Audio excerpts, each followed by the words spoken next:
I was asked during a presentation on leadership, what makes a great leader tick? So let's talk about what makes great leaders either tick or not tick quite so well. And I broke it down into 4 responses that day. First, they know how to gain their 2% winning edge. Second, they're great at leveraging their strengths, and they know enough about their weaknesses to be able to manage around those weaknesses.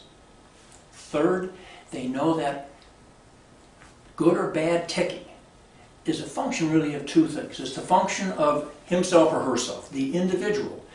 It's the individual, though, along with the impact of the organization or the team around them that enables them to ultimately become successful or unsuccessful. The 4th factor is they know that that individual component themselves can be operating at 2 different levels. One of those levels is when the individual has the time to really think about and follow through on how they really believe they should be performing.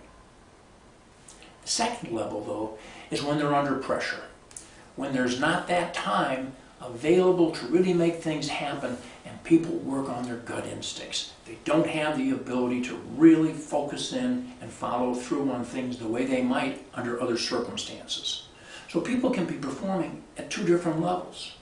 And in looking at those 2 different levels, they also understand the 5th factor that makes them tick, and that is we find that there's at least 18 different performance factors that you have to rate a leader on.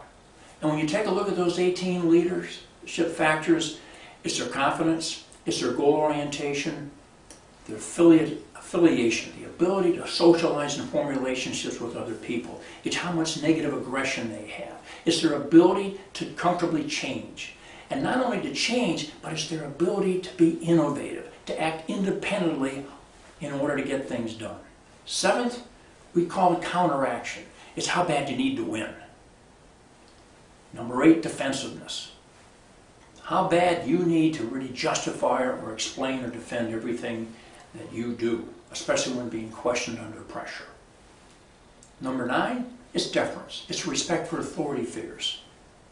Authority figures above you, your peers, as well as your own staff, team, or other employees.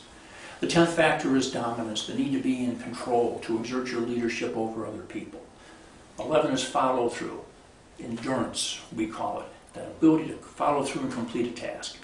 Exhibitionism, the need to show off and really vie for visibility amongst other people. Number 13, caution. It's almost our fear of failure. So it's how averse you are to risk and to taking chances. Number 14 is listening.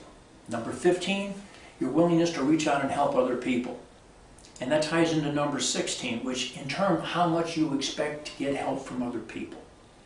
Number 17, your openness, your willingness to really share how you feel and where you're coming from with other people. And number 18 is order. You need to really be able to organize and plan things in order to make things work. You add those 18 factors up.